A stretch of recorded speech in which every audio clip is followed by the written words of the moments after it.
Welcome, folks, to another episode of the Work Item Podcast. And today I am talking to Michael Kennedy. Michael, welcome to the show. It's fantastic to be here. Thanks so much for reaching out and inviting me. It's exciting. Of course. Well, I know you are a Python expert. You are the person. If you want to talk Python, go talk to Michael. But maybe you can talk to us more about what are you up to these days? I am running my podcast, literally called Talk Python to Me. But ironically, I talk Python to you. I don't know. Somehow it works. So for a long time, I was straight down the middle of the road, software developer type. Started teaching software development along the way, which was tons of fun. But for the last 8 years, independently, I've been running a couple of podcasts and some online courses, all orbiting around Python, the programming language, and just running my own business, interviewing a bunch of awesome people just like you do. And it's fantastic. You know, a podcaster talking to another podcast. This is going to be a great show. I can already feel it. Exactly. Now, so you are somebody that decided to go your own route. So you work for yourself. It's kind of is it fair to say it's a bootstrap business? Yeah, absolutely. If they showed up with 100 million in VC money, I might talk to someone, but you know what? I'm pretty happy. It's really cool to build something from the ground up and say, I built that. That's mine. That the good decisions and the bad decisions, it's all on me, but it's all lessons you get to learn.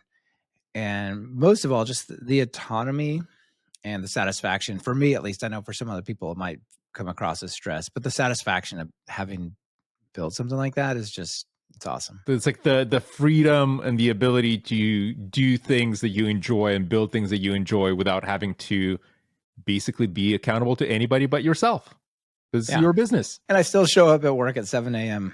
Of course. A lot of times, which is, I guess that's why it works, but that's also, a bit of an irony, right? Well, it's funny because a lot of people think that, a self-owned business or a bootstrap business means, you can work on the beach somewhere. But I mean, I was like, no, it's still work. If you want the business to succeed, it's still work and it's still hard work. It's not just coasting through. Yeah, absolutely. The part of the challenge for me is like the business is not big enough to have a bunch of employees that I get good at delegating.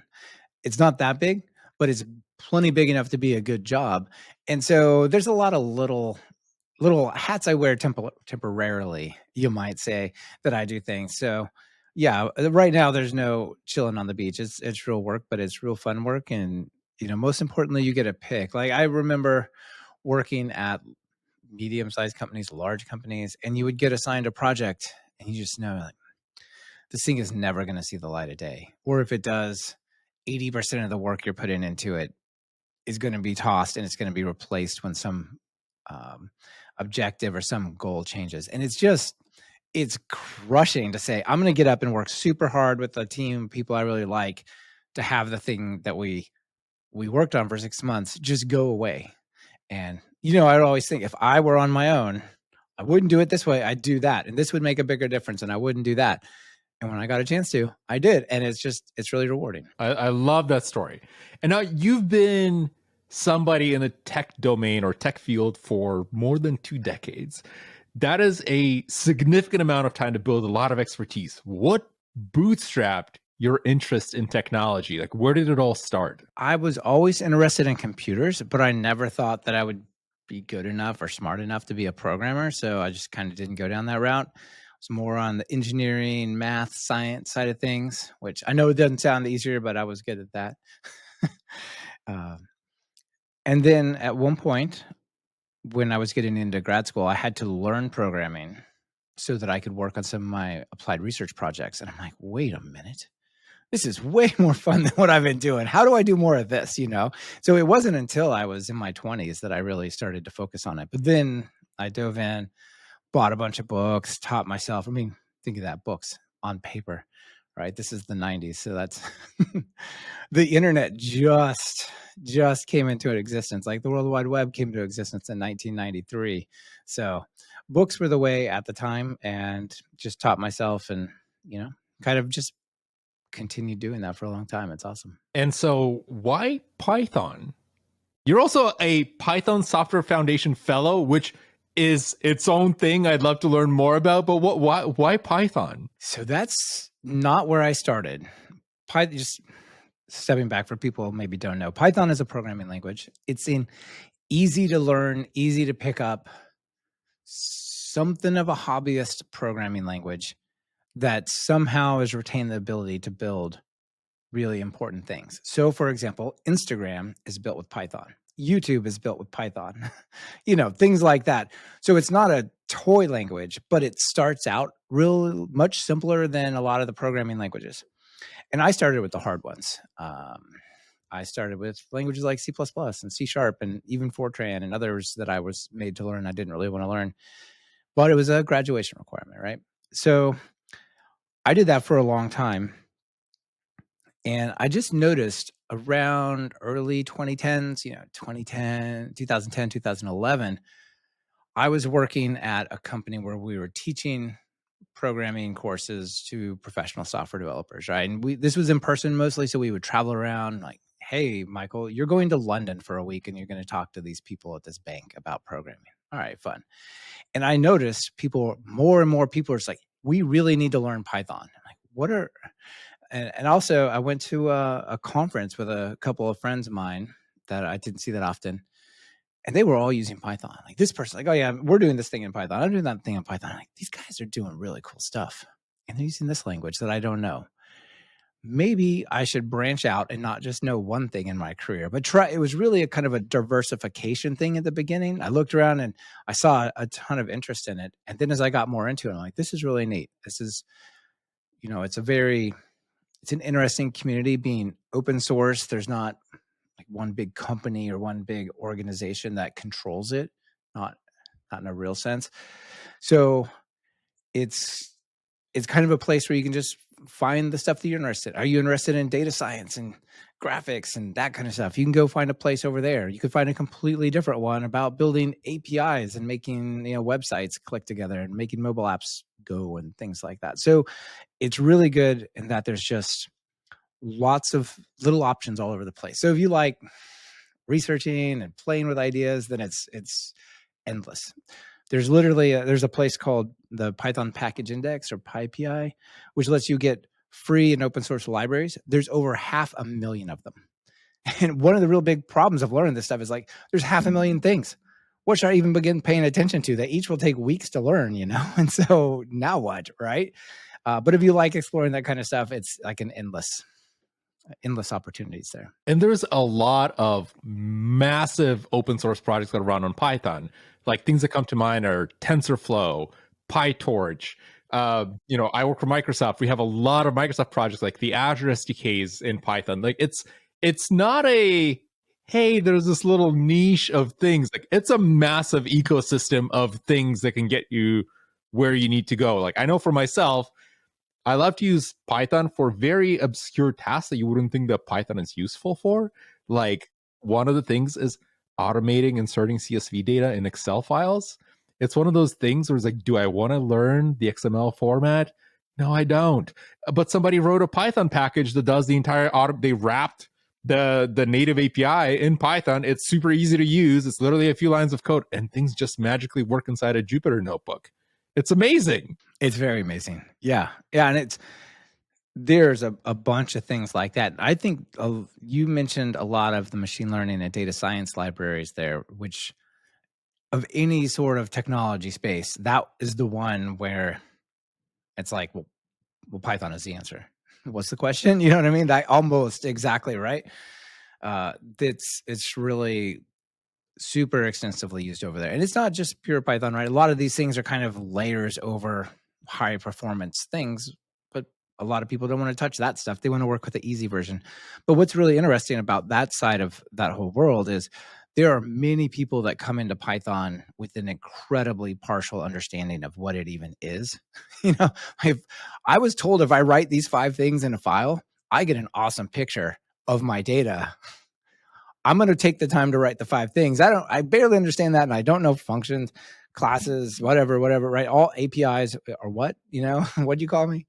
But I can write these 5 things. And then they're like, that's awesome. I need to do a little more. And then a couple months later, they're almost writing programs when they would never call themselves programmers. They're psychologists. They're economists. They're not programmers. Come on. But here they are doing like a GitHub pre-commit hook. You are literally describing my experience with matplotlib and Seaborn. And those are, That's awesome. You Yep. know, like those are the libraries that you use for charting and fancy graphs based on data and like analyzing data frames and all this stuff. Like it started exactly as I said. I was like, I need a heat map. How do I do a heat map? Oh, all these, like Excel doesn't quite do it. Like what else does heat map? Oh, Seaborn does. Cool. Let's see how to get a heat map running. Here's a CSV file. And see the heat map. It's like, okay, but what if the labels would be a little different? And then you get into this rabbit hole of how do you customize all these things and how do you pivot the data? How do you reformat the data? And it's such a powerful toolkit to the point that for me personally, this became one of those things where I gravitate to Python almost by default now. When instead of me writing like a bash script or something to like reformat, it's like, I'm sure there's a library for Python. Let me check. And of course there is. Like 99.9% there is. Somebody had that problem. There's a package that builds on top of matplotlib and it does the job. Yeah, you don't have to create it. You just type a few lines and magic happens. And I think that's a lot of the power of it, of Python, a lot of the draw for a lot of people. And the other aspect I kind of hinted at the beginning is that you don't outgrow it that quick, right? If you learned Visual Basic, there is a limit to how much of an app you can create. Are you trying to do with shell scripts? You can do cool stuff, but you can't write Instagram with bash. You shouldn't anyway. I don't know if you can. Exactly. Yeah. Maybe somebody try it. I don't know. I mean, people run Doom on like refrigerators and stuff. People do crazy stuff, but normal people who want to get stuff done wouldn't try to do that, right? So this is kind of the magic, I think, of it. I mean, C# is a cool language, C++, a lot of people are doing Rust, but a lot of these things require a big commitment to get going. Whereas this one is you stumble into being somewhat good at it, not even intending to. And then you're like, that's kind of cool. Look where I am. And yeah. And to me, that wasn't how I got started, right? I was already doing C++ professionally and C# and all these things that would be, I guess, harder probably you would consider as a language. But to me, it was a breath of fresh air. It was like, it's so clean and simple. And I thought all this other junk around programming that made it look really hard and complex, more just the tedium of the details. I'm like, it turns out you don't need that. That's weird. Well, maybe I'll go where they don't make me do weird stuff like linkers and weird other stuff, variable declarations, all that. There's that layering too, right? Where I can use Python for extremely trivial things like, oh, I want to write a script to rename or convert all my JPEG files into WebP. I can do that. Or I need to build a tool that trains a neural network on some images that I've stored, and it does that too. So you kind of have that kind of spectrum of complexity. You can do very simple things very quickly, and you can do very complex things. I don't want to like overly trivialize to say very quickly. Like it's still work and still significant amount of work, but it kind of gets out of your way. It allows you to focus on the task more so than the abstractions of the language. Mm-hmm. Mm-hmm. You are a Python Software Foundation Fellow. What is that about? Very interesting. It's a huge honor to me. It is something that I learned about when I found out that I was nominated a fellow. I'm like, that sounds incredible. What is that? Because I honestly didn't know. I'm like, how did this happen? So what happens is every quarter, I believe. So 4 times a year, the Python community votes 4 or 5 people, 4 times a year, I believe. So 20 in the year, to be recognized as having made a significant contribution to the ecosystem, to the community, and so on, right? It doesn't mean you necessarily write code. No one necessarily asks you for permission to do anything. It's just an honorary stamp that you get for saying, we appreciate you. You've done something pretty cool. So you now have this honorary title, and that's all it means. But it's just, like I said, it's a big honor. I'm pretty sure they didn't say why I got it, but I'm sure that it's because of the podcast, right? Like really helping spread the community, keep people a little connected. As you know from your podcast, you sit in your room kind of quietly, and we're talking to each other here on the computer screen, and it's great. But there are people on every corner of the globe who sit back and whatever they're doing with their life, we're part of it for an hour, right? And kind of bringing that, hey, I'm at a cool conference experience, but to people who could never make it to a conference because they live in a small town and their job has nothing to do with this, but they're trying to learn it or something, you know. And I think that's a pretty cool thing about podcasts in general, and I'm pretty sure that's what I got it for. Awesome. That's awesome. Congratulations. And so your podcast, it has more than 450 episodes, I think, right? Like you've crossed the threshold. So it's a real podcast. You know, it's like we had a conversation on this show with our good friend Scott Hanselman, and he was talking about how the average podcast has 7 episodes, right? Like people they get all excited about it. Like, let's do a podcast. Everybody loves to have, 2 friends chatting. Then in about 7 episodes, you're like, okay, this is a lot of work. We need to edit things. We need to publish things. Like, whatever, forget about it. And then they are more than 450 episodes. So it's a serious effort. Almost weekly for 9 years, maybe a couple weeks off. But and when you started it, so you've also been running the show for years now, like I said, 9 years, almost a decade. What was the catalyst to you starting the podcast? Like, what was that first nudge of, you know what, I should record this? Yeah, well, I came from the .NET space, and in the .NET space, you just gave a mention to Scott Hanselman. He had a pretty cool podcast, a couple actually, I believe, at the time. Friend Richard Campbell has .NET Rocks, him and Carl, and there's just there was quite a few shows that you could listen to, and like, I don't know the people making this new technology or having the debate about this new architecture, but I sure would like to sit, like, be a fly on the wall and listen to it and sort of take that in and appreciate it and just sort of feel more deeply connected, right? So when I switched over to Python, I'm like, great. Well, one of the things I should do is find some podcasts and figure out what all this stuff is about, yeah? And I'd only been doing Python for a couple years max, and not very intensely prior to that, right?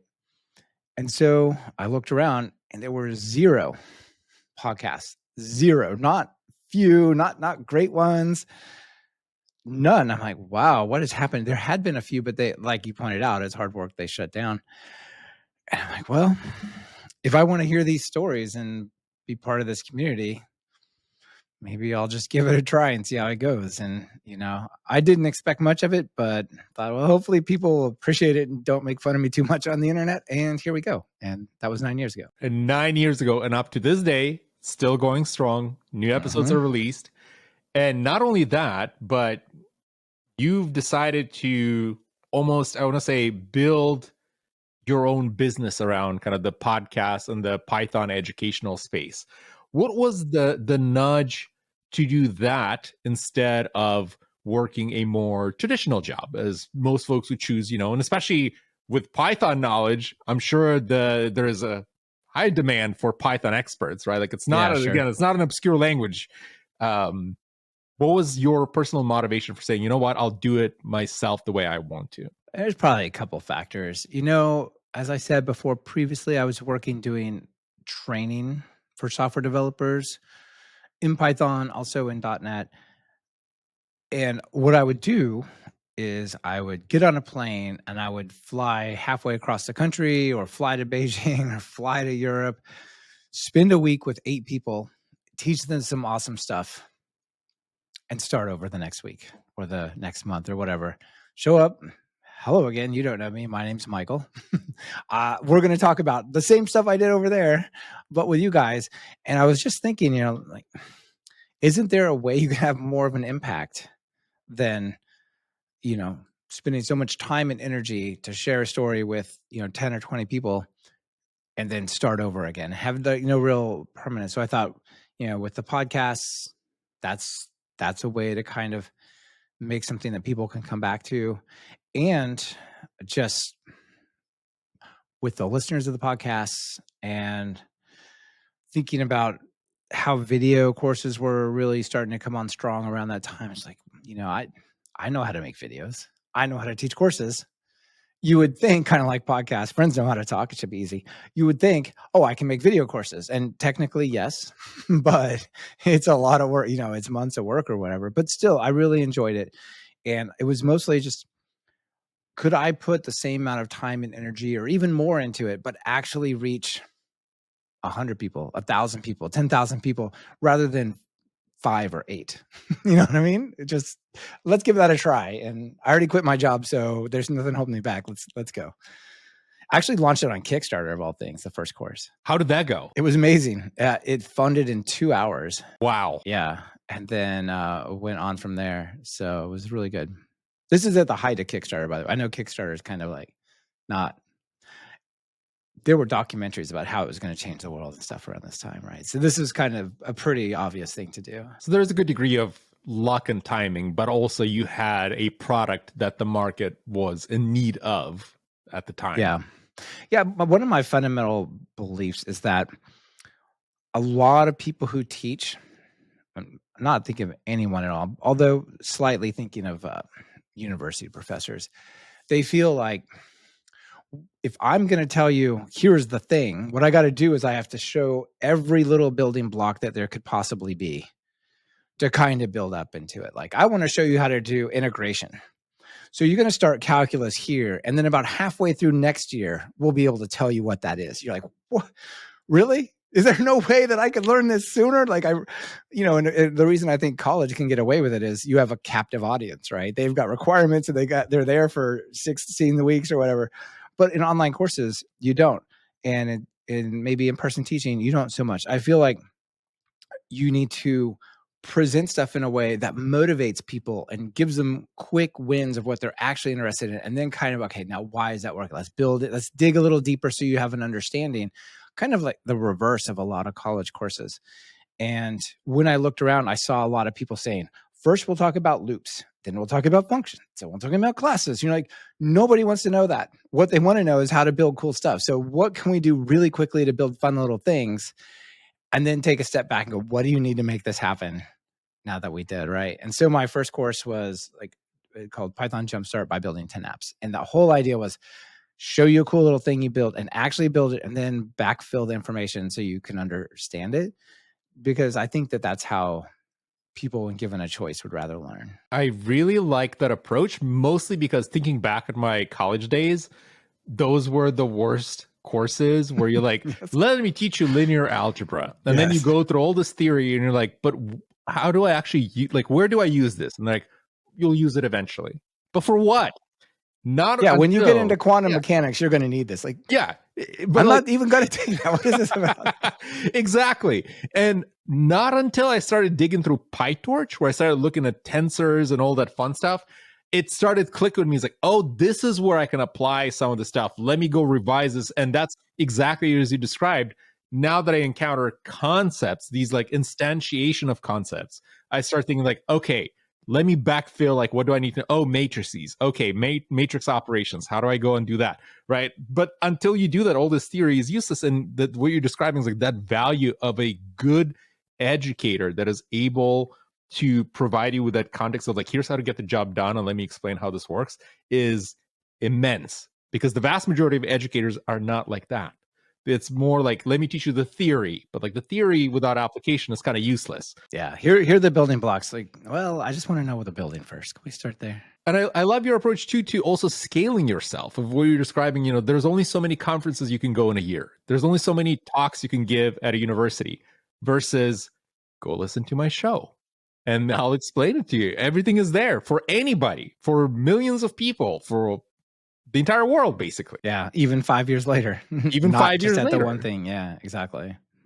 I think YouTube is a little like that as well. I do stuff on YouTube, but not very much. But I think also it's got that same feel. Although you got to ride the algorithm, which is a little bit different, obviously. But it's a bit of luck there, and I see people do things like A/B test thumbnails and A/B test titles, and it's it's a black box for all we know. Yeah, it's a different world. In terms of the podcast itself, when you first started, did you have a vision for it? I want this to be this for this community, or was it more just like, oh, this is my hobby, let's see where this goes? I did have a vision for it, but I didn't know if it would ever get there. My vision was I want to bring the human side of programming to everyone because we can all go to a project, read the documentation. Oh, it says include this line, and then you do that. Then you install this library and you call these three things. And, that's useful information, but how interesting is it? But did you know that the guy was actually, or girl was actually researching nuclear fission or fusion as part of this? And they needed this library to create this thing. And so they built it and they decided to release it. And so when you hear news about this reactor running for a second on it, like, oh, all of a sudden that library is way more interesting, right? Or it is like this. And here's the horror story that got it from where it was to where it is, right? These are all the things that make this kind of knowledge like deep and rewarding and not just rote fact, right? Yeah, so it's very much like we talked about. There's a bit of an applicability factor. It's like, what's the actual story behind this? Not just the dry theory of here's the code, go use this. And also because all the stuff that we work on is powered by people. At the end of the day, that's what matters, right? And people have fun stories like us talking right now, learning about your journey. This is fantastic. It's great. And now I can put a face to your work and I can say like, oh, Michael does this. And by the way, here's how he got started on that. And for a lot of people, that's also, as you described, kind of the inspiration factor. It's like, oh, they could do it. I can do it too. Let me try using it. Let me try doing this. Let me try building it. Yeah, a lot of inspiration factor there. And so that was my vision. I knew 4 people who had projects that I was familiar enough with that I thought would be interesting, and I invited them all, and luckily they all said yes. And then after the 5th one, I'm like, well, I don't really know what to talk about after this. But people started, oh, the next person you should have on your show is this, or the next project you should cover is that. And as it started to grow, people would tell me about things, and I would be the first I hear about it. But then I could, do a day's worth of research, and I wouldn't be an expert in it, but enough that I could ask interesting questions of the expert. Right? That's sort of the baseline is I have to have enough knowledge about something to be able to ask questions about it. I don't have to understand it or be good at it or whatever. And so the podcast too is among the top shows in the technology space. So if I look at Chartable, I think it's like in the top 100 easily. It's nuts. Yeah, it's usually around 50 on Chartable. Sadly, Chartable's going away. Spotify, I think, bought them and are shutting them down. But it's a really good resource to be able to say, like, what else is around in this space? So, it's kind of like inside baseball for the podcasters. If you factor out crypto, AI, and hacking, and just general Mac and Windows and whatnot out, TalkPython is last week it was number 2 of all software developer podcasts in the world. That's huge. Yeah, Syntax and Wes, those folks, they in their JavaScript often, but not always get ahead. But so I would say it's certainly in the top 1 to 5 all the time for software across languages, which is nuts. It's not where I imagined when I started. You know what I mean? Of course. And do you think there is inherent power in basically the niching down of the show, that it's the only podcast for Python? Well, I'm sure there's probably more, but like it's the only kind of massive, well-known Python show, right? And it's, there's a lot of shows that talk about programming and just general things, but once you start niching down to this very narrow kind of bandwidth of what exactly customers care about, that gives you more visibility. Like, do you think that's the case with Talk Python? Yeah, definitely. I think that's also the case with all the courses that we have. So there are a couple other podcasts that are good now, but when I started it, there were no others. There were plenty of programming podcasts. There were plenty that have like Language Showdown or the 9 databases you could use across all of your like that kind of stuff. And no, this is the community that I want to talk to, and this is the it's where I'm going to keep the show focused, right? So people said, hey, you got a bunch of Python courses. They're going to want to learn JavaScript. They're going to want to learn, SQL. They're going to want to learn all these. They probably want to learn React. It's like, well, there's courses for React people. Like, we're building stuff for the Python people, and that's what we're trying, it's trying to be known for, and so on. And you got to be careful to not be so niche, right? Like I'm really good at the retraining of models that were done with, scikit-learn, but not Python or whatever, right? Like you could get so focused that like there's not that many people, but I think there's a real danger in trying to be applicable to everybody, right? Um, it's it's nothing wrong with it, but people are not going to seek you out if you talk about everything. I don't think.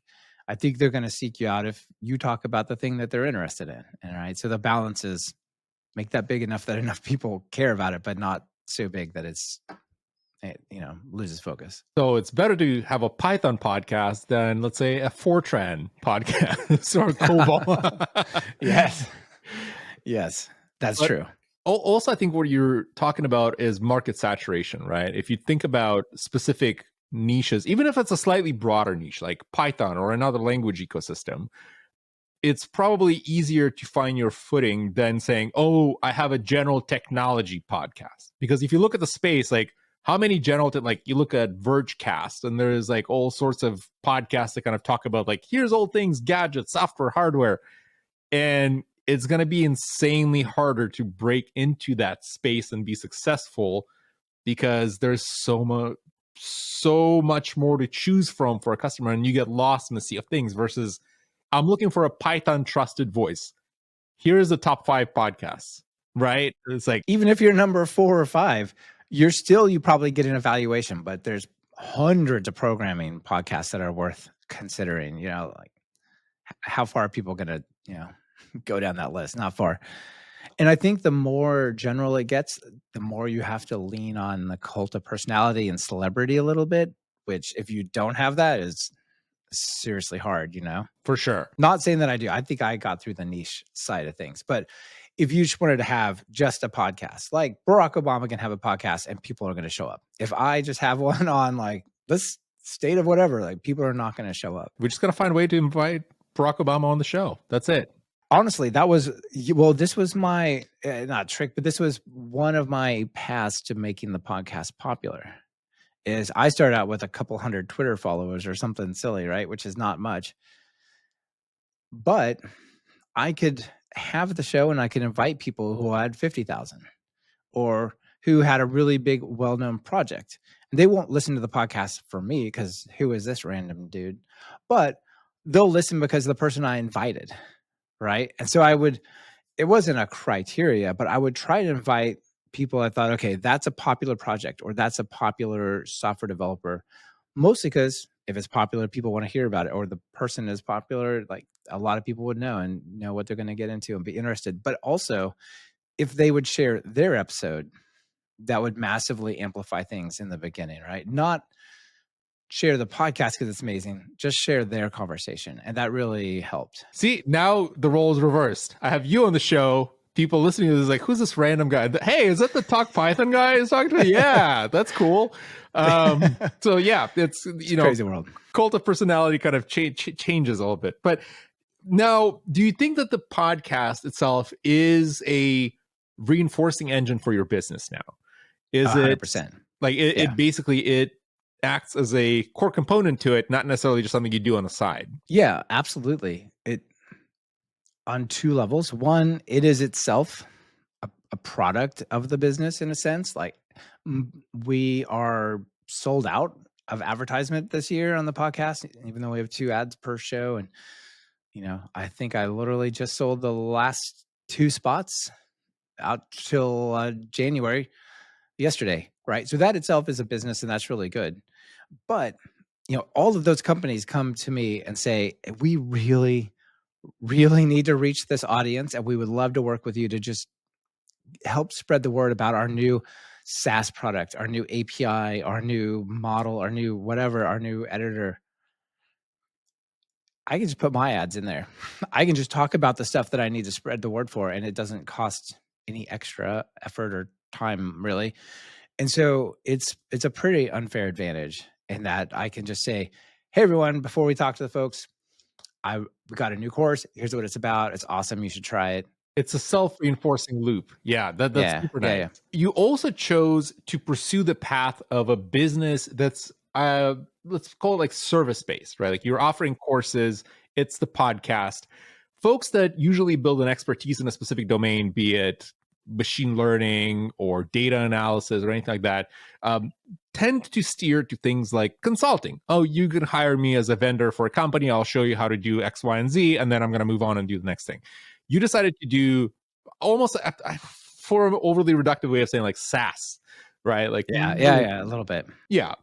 Why? So going back to that 80% of my effort is going to be lost.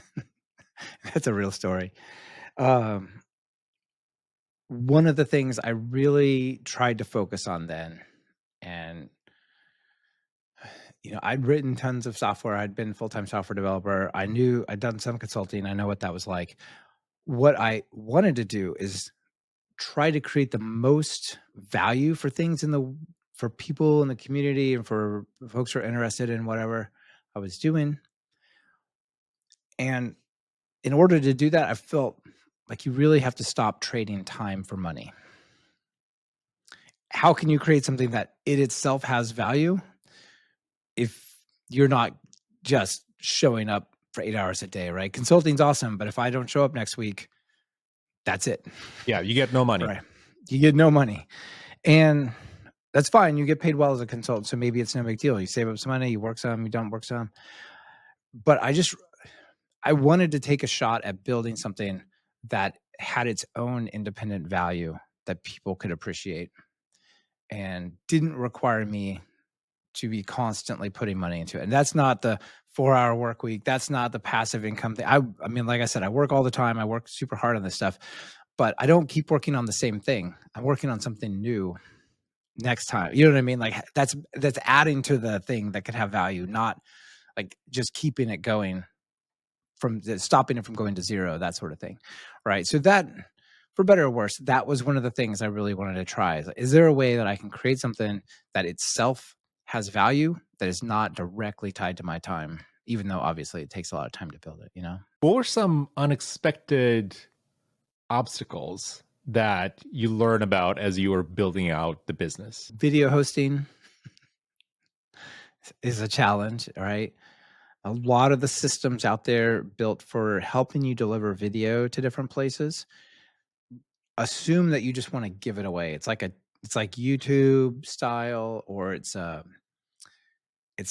like a broadcast stream, and you're not, having something that is sort of gated in the sense that only people who are supposed to get it, right? People signed up for the course or whatever get to it. But having a really nice way to deliver that, like that's been through many, many cycles. And I think I've got a really pretty sweet setup now, but there's always, it could be better in various ways, right? Um, that was one. Let's see, what else is hard? Just getting in touch with people and staying in touch with them, it's really hard. So for example, like a mailing list, how much of my time do I spend on, well, this stuff is now going to spam. How do I change that? And these people signed up, but they don't want to be there anymore. And how can I get them out without still emailing them, but then they'll be upset, like just that kind of stuff is like, shouldn't I just, here's a list. If you want to hear about this stuff, sign up to it. If you don't want to hear it anymore, unsign up. No, it's kind of like SEO or the YouTube algorithm. It's this opaque challenge that you're trying to solve. No one wants to tell you how to solve it, or right, because Google doesn't want to tell you how they allow or disallow spam, because then you'll game the system, right? But it's like, no, I'm not trying to game the system. These people sign up for a thing. How do I get them like just that over and over and over again? So, that kind of stuff, that's a challenge, right? And I mean, there could have been other options, right? And maybe this was the right option. You never know, but you take a fork and you go with it. Like maybe I should have just signed up at LinkedIn Learning or O'Reilly or Pluralsight or something. I said, I'm going to write courses for you. You handle the payments. You handle the emails. You handle the web scaling. Send me my royalties every quarter or whatever, right? I would have learned a whole lot less. I can guarantee you that. But I would have also dealt with less infrastructure issues. In the end, it's been super fun, and I'm not complaining. It's awesome. Yeah, and I think also the probably the profit margins, because at the end of the day, if we look at this from a purely business lens, like folks naturally, as you said, gravitate to things like, oh, video hosting, like just throw it on YouTube. What's the problem? Right? Like YouTube is going to pay you for ads, but the money you're going to make from YouTube ads is going to be different than the money you make from actually properly building the course on some LMS, the learning management system. Right? It's the experience is different, the potential is different. Yeah, you remove some of the risk. It's like, yeah, I just throw the video, they handle the upload, the CDN, the distribution, whatever. But then you're also giving up a lot of that control. Yeah, you have a whole lot less flexibility. If you're like, "Hey, I'd like to try something new." Like, well, but I can't really do that. You know what I mean? Because it's not my platform, theoretically, right? In this situation, it's not my platform. I got to play by the constraints of O'Reilly or YouTube or whatever. And but not for my setup. I get to, but also have to adapt it to whatever it needs to be. Which is nice. It's very nice. Yeah, it's very nice. Do you remember the first time you got money in your account from your business? Oh yeah. How Yeah, was that? I remember exactly. It was awesome, right? I don't think I framed the check, but I should. Like that's how I felt it. And it was for the sponsors because the podcast existed for about a year prior, and I never expected to have sponsors. I thought, well, maybe with the podcast, I can tell people about the courses I'll create eventually. But sponsors is a whole different level. We won't be there. But after just a couple of months, people started writing me, companies saying, hey, we want to sponsor your show. We want to give you money to talk about this thing that it's pretty relevant to your audience. Like, huh, okay. Well, I have no idea what these things cost or how to do this or whatever. So I just made up some numbers and they sent me a decent sized check. It was great. Was that the moment when you realized that what you're doing can actually be a sustainable business? It was a glimpse, right? It was only a few months in. And it's like, this, if I can do more of this, right? And the thought was, well, I'm spending 4 hours a day on this. Sorry, 4 hours a week. What if I could spend 40, 50 hours a week on it? Right? If I can make it minimally viable, as in we can pay the mortgage and stuff with the income on 4 hours a week, surely with full-time effort, I can at least make it somewhat more, right? And so when it got to that point, I'm like, all right, how do I restructure things so that I can do that? And we were actually living in Germany at the time. And I remember we were on vacation and we were skiing in Austria. And I just remember sitting there around the fire every night, just going, yeah, all right, this is it. But how is it going to work? How does it go? Because at the same time, I had 2 daughters who were both entering college. And that's not an ideal time to quit your job. Like, well, we got 2 college payments and 2 apartments to pay for, plus your normal mortgage. Why don't you quit your job now? That's a good idea. But it worked out great. Was there any fallback for you that you were like, look, if this doesn't work out, I can go back to finding a job? I mean, that was actually it. So first of all, my wife also had a job. So it would be tight, but we could live on her income. It'd be pretty tight, but we could have, survived sort of. It's not like the baseline was not to land in the streets. The baseline was, oh, we got to cut back on our lifestyle and just really be super frugal until I figured something out. But the real thing, you touched on it right there, is like when I was sitting there at the fire, just thinking like, well, what is the worst case? Like, what does failure look like in this situation, right? Like, so how bad can it get? I'm like, all right, am I willing to like stare that in the face? And surprisingly, what I realized was this is when getting a software development job was easy, right? This probably easier than now. I'm not sure. It's quite easy. And I'm thinking, well, okay, failure looks like I'm going to go get a enterprisey software development job. Heck, that's what I have now. And failure looks like what I have now. Why don't I try something a little more ambitious than I have now?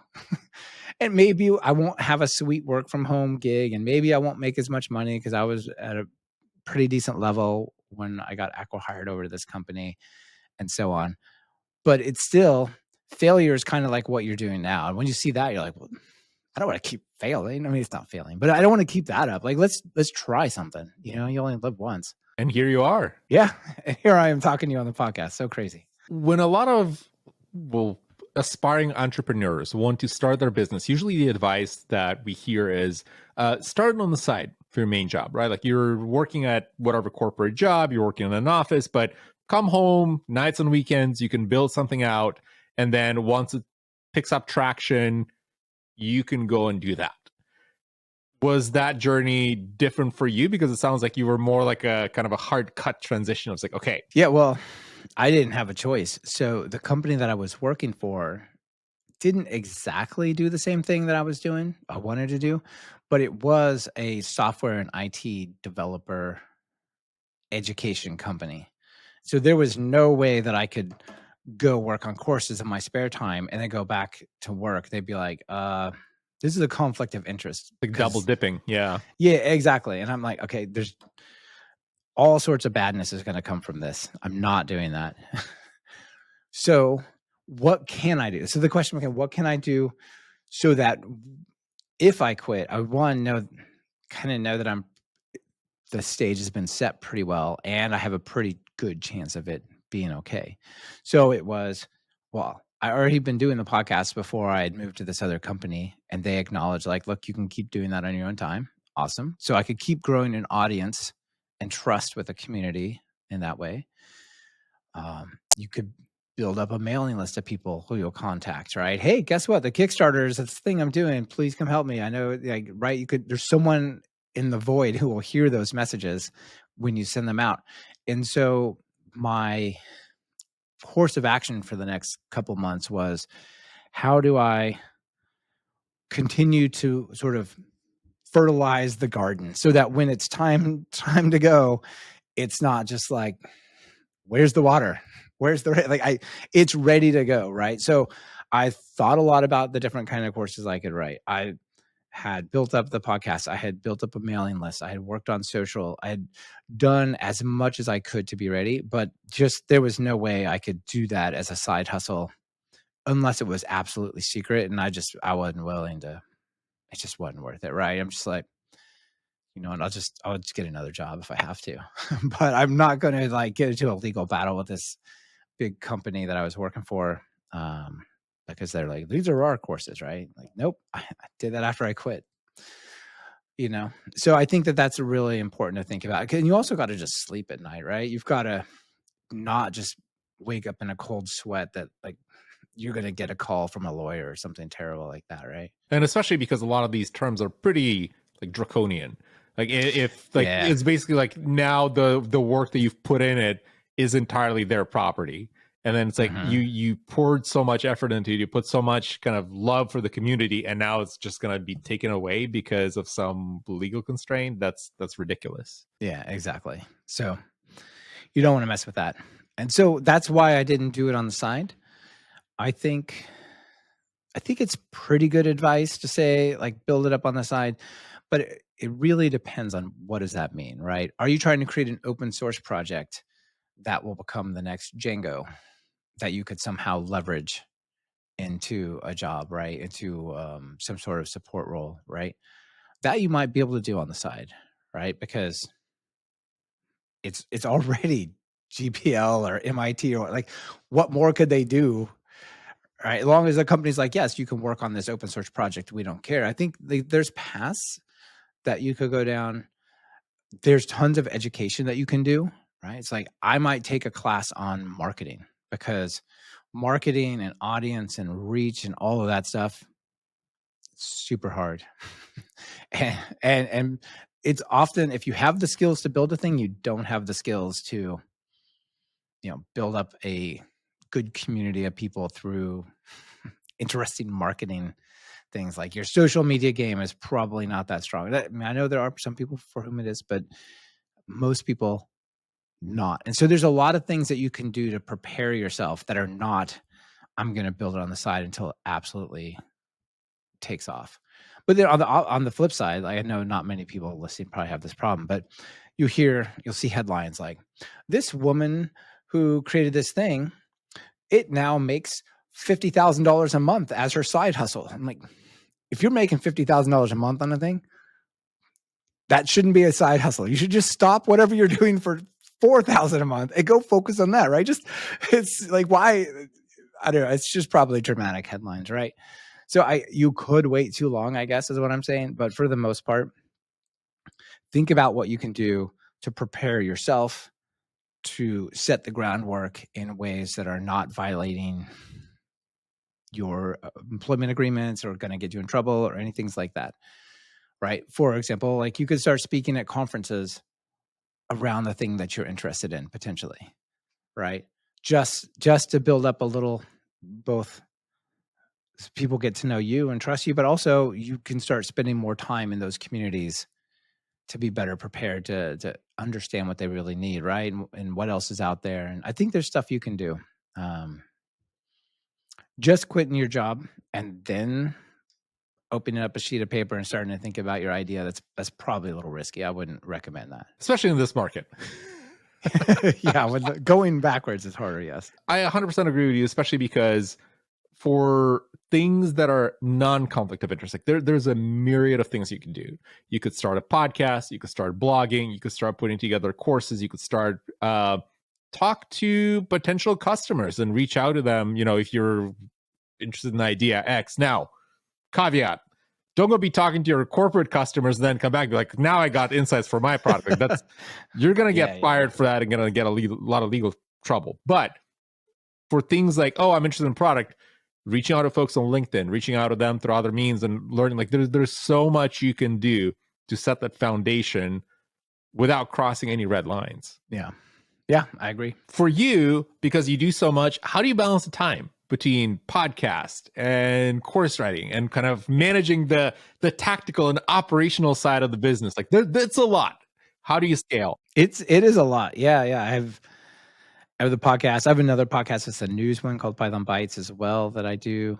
Then there's the courses. There's just all the email support, everything else around it.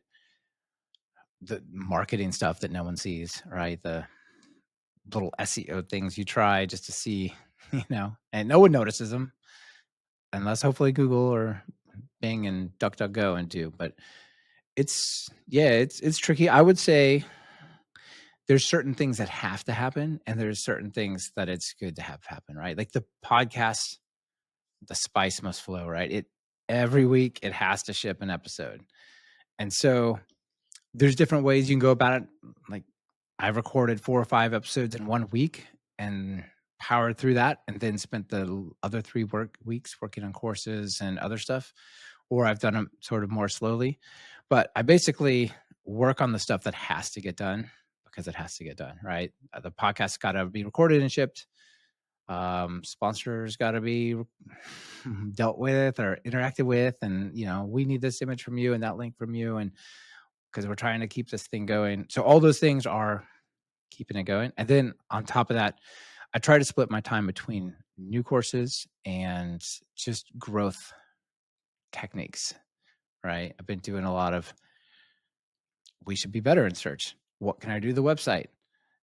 Just, and that might sound like, oh, I'm going to go write this thing somewhere. Like, no, like sometimes it's really weird stuff. Like the web core vitals on desktop on this page think that there's too much of a layout shift when the images actually load in.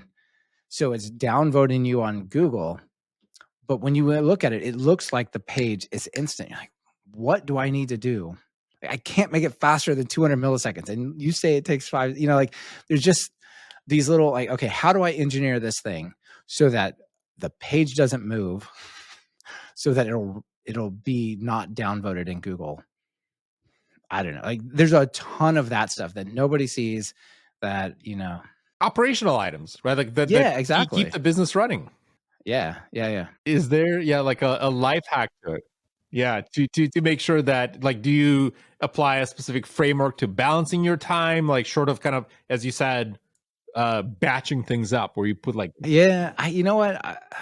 It's not really systematic, but the framework that I use for some of this stuff, at least the not the absolutely required things, is sort of inspired by a quote from Jason Fried. Is something to the effect of inspiration is perishable. And I don't know about you, but when I'm inspired to do something, I'm not 10% more effective at doing it. I'm like 3 times better than if I Oh look at it yeah, and just go, easily. oh, I just don't even know where to start. But if I'm like on fire to do it, so if I'm on fire to do SEO and marketing, I'll do that. If I'm on fire to record a bunch of podcasts, I'll do that. If I'm on fire to record a course, I'll try to capture that inspiration. And, I think that somewhat works because there's no one saying, well, Michael, we got to meet next week about how far you made it on this project. It's like, well, I have all these projects. They all need to go forward. If I can just work on what I really want to, first of all, that's just fun, right? It's way more fun than going, well, the thing I want to work on least, I got to do that first. There's something to be said for that, but that's not it's not a path for high velocity output. Right. So I try to write inspiration. Yeah. Ride the inspiration. It's good advice. And speaking of advice, the last question that I ask of all the folks on this show is if you would share an unconventional piece of advice with folks that are listening to this and want to follow in your footsteps, what would that be? I would say just start, honestly. Get inspired and just start. You can take some ideas from some inspiration from when I sort of described starting the shows.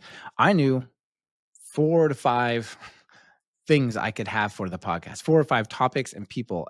But after that, I'm done. I'm out of ideas. I don't know anything. I've only been doing Python for a year or two. How am I supposed to come out and be the one that carries the torch, right? But you figure it out, right? You get inspired. You're like, this is awesome. People are loving it. I'm going to do this thing and I'm going to find a way. And you just, once you get moving, it's a whole lot easier to grow with the situation you're putting yourself into rather than staring back and looking up at a mountain and going, that's pretty high. Maybe I'll just play some games, Just start, which usually is the hardest part, right? We all it is. You just show up. Plans. Yeah. You said this average number of episodes for a podcast is 7. Like, just get out there, keep showing up. You'll get better. You'll learn more. You have new ideas. Swim in the water. What good advice. Michael, where can folks find you online if they want to learn more about the work that you're doing? Talk Python. Talkpython.fm. Check that out. That's got a link to courses. You can also find me on socials and stuff. Probably the best jumping off point for that is mkennedy.codes. And that's my personal blog website. It's got links to, my GitHub, my LinkedIn, my Mastodon, and so on. Excellent. And we'll make sure that those are included in the show notes. So you don't have to search. You don't have to go far. Just click in the description. Thank you, Michael, for being here. Thank you. It's been great to talk to you, Dan.